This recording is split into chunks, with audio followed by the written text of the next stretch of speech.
So after Rodri won the Ballon d'Or this past Monday, I was asked by a handful of you on my thoughts on yet another year and another daft decision. And in response I wrote a post where I mentioned that we can whine, we can groan, but we really shouldn't be surprised at this point. And while it may only have fully lost its credibility in my eyes just last year, the truth is that the decisions have been a joke for literal decades even before that. And today I'm here to present you a few examples of such cases. And listen, I'm going to stretch my normal parameters here from 2004 to 1994, but remember, there have been robberies even prior to that. I just can't be fucked to research that far back. I don't get paid enough. But as far as the last 30 years, here are the cases considered the cream of the curious and conceivably corrupted crop, as these are 7 greatest Ballon d'Or robberies since 1994. Let's roll on. Honourable mention, 2007. Again, Kaká was great. And again, the Champions League quite rightly is the priority. But again, priority does not equal sole variable. And even if you do something like a 70-30 split as far as importance, there is only one rightful winner in my opinion. Because even though he wasn't on Kaká's level in the UCL, Ronaldo still produced a handful of world-class performances in the competition that season, on top of, yes, having a domestic season that was, no exaggeration,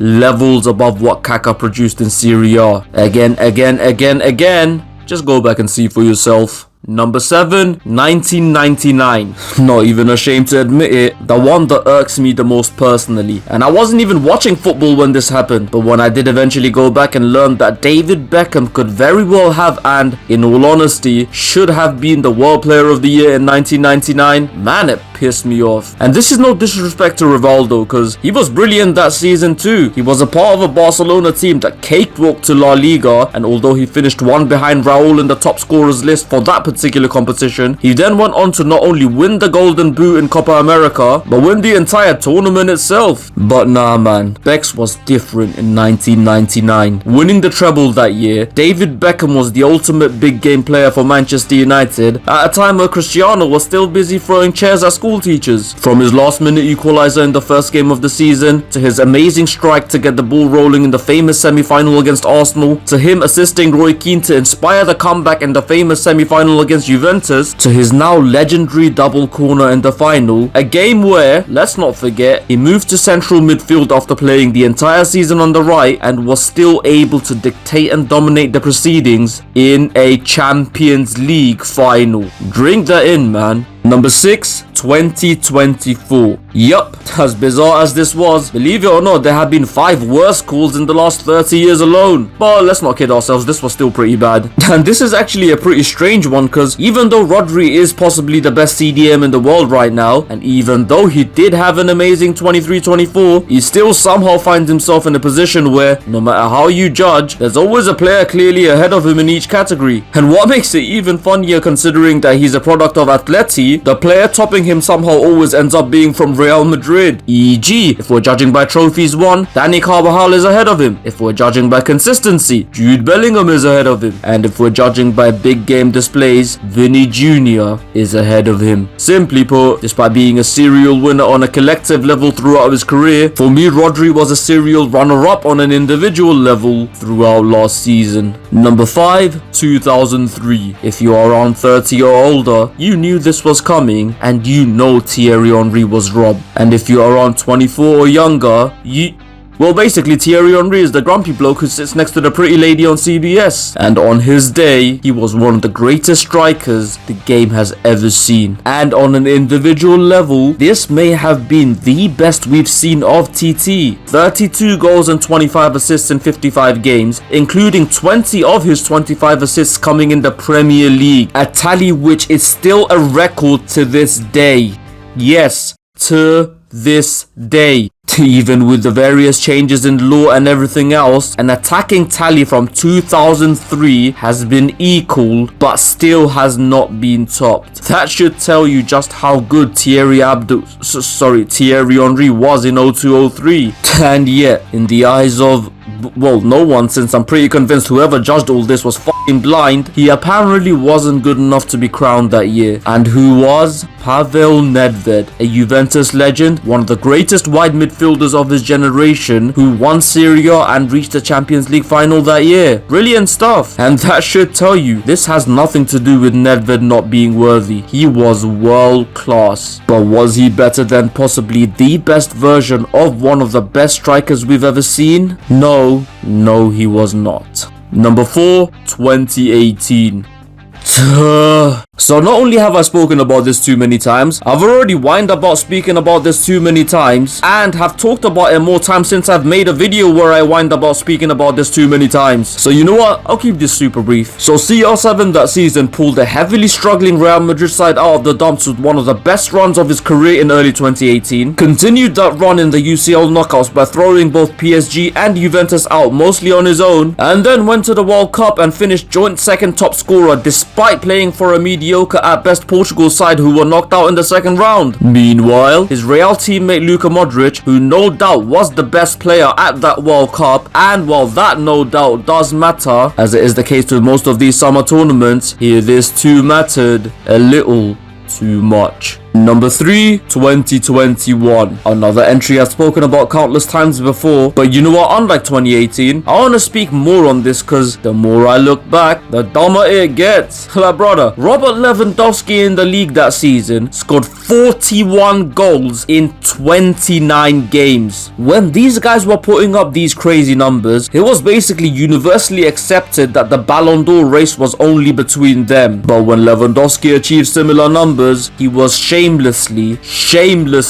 overlooked. Make that make sense. And for those downplaying this tally because it was Bundesliga, well, it's actually the greatest total in the history of Bundesliga, meaning no other player in the history of Bundesliga has ever done it. So surely it couldn't have been that easy. Also, he did finish the Euros that year as joint third highest scorer while playing for Poland. Not sure how much that matters, but it's still something. And as for Messi, well, unlike a certain other season where he was again given the award unfairly, which may or may not pop up later, the 2021 season was a very good one. After all, he grabbed both the Pichichi as well as the Copa del Rey. And yes, considering they both played different roles for different teams, it'd be stupid to directly compare their stats. It's better to view it more of who had the better balance of achievements and individual performances in a given period of time. And when you do all that, no one outside of a die-hard Messi fanboy slash CR7 hater can really tell you that Messi was better than Lewandowski that year. And sorry, but it's also worth to note that as good as he was, Messi that season was almost exclusively good when he was up against weaker opposition. Cause on the reverse end of the spectrum, he ghosted both home and away ties against both Madrid sides who finished above him in the league, and while he did do well against a far from fully filled Juve bereft of their favourite forward for flu-infested factors in the first leg, when they came out with all the ammo in the second, his influence severely diminished. And also, oh boy. Yeah, let's talk about this. Now, if you've even heard me mention Messi's 2021 Copa America tournament before, you'd know how much of a big fan I am. It's the greatest individual tournament of his entire career. But genuinely, the only superior against inferior argument can somewhat be applied to this tournament too. Cause as insanely good as Messi was that summer, not only did 2/3 of his goal contributions come against Bolivia and Ecuador, but the one time Argentina faced a team as good or better than them, i.e. Brazil in the final, Messi was nowhere to be seen. And again, man, please don't mistake this as me saying Messi was terrible in 2021 or anything, but in the balance of things, even thinking about justifying giving him the Ballon d'Or over Lewandowski that year, well, these man them weren't wrong. Number 2, 2002. So from the combination of my R9 video and what I'm about to say now, some of you soft simpleton suckers in the comments section will assume I simply dislike this man. Again, I don't dislike this man, and again, I don't think it's possible to dislike this man. And I'll be honest, R9 in the 01-02 season didn't play bad. He didn't play bad at all. You know why? Cause he barely even played. Yep, this was the final of the 3 or so years R9 mostly missed due to his career-threatening knee injury. And although he did get more game time than the previous 2 years combined, it was pretty clear that he was saving himself for the World Cup that season. And although that went on to work wonders for him as he not only lifted that World Cup but got a move to Real Madrid following the tournament, I just don't think he did enough in the span of the campaign to be crowned the best player in the world. So that begs the question, who did do enough to be crowned? Well, Zizou is a good shout. He hit the ground running in his first season at Real and ended it by deciding the UCL final with his weak foot. Thierry Henry was again another shout. Did the double with Arsenal where he won the Premier League Golden Boot. But I guess the pair of them being part of that disastrous World Cup campaign for France doesn't really help their case, especially when considering that neither of them played all 3 games. One was injured and one was sent off. But you know what, even if this wasn't the case, I still wouldn't say either of them were the outright best that year. So who was? Oliver Kahn, a goalkeeper who finished the season empty-handed. So why did he deserve it? A similar reason to what CR7 did in 2013. It was his performance relative to the team he was in. Because despite being in a Bayern side that was struggling for large parts of the season, Kahn still led them to finish with one of the best defensive records in the Champions League, the best defensive record in Bundesliga, and then kept nets for one of the worst German teams ever seen in a major tournament up to that point. A side who finished bottom of their group in the Euros just a couple of years earlier and took them to a final, conceding only 1 goal in the lead up to the final, where they won every knockout game with a 1-0 scoreline. There was no doubting who the German number 1 was that year, and I mean that of course both figuratively and literally. But as far as the number 1 on this list, number 1, 2023. Stupid. And that is that. Agree or disagree? Just don't be stupid. So what do you think of this list? Are there any Ballon d'Or robberies from the last 30 years that I've missed out? Let me know in the comments below. And as always, don't forget to like, share and subscribe. Till next time, keep rolling.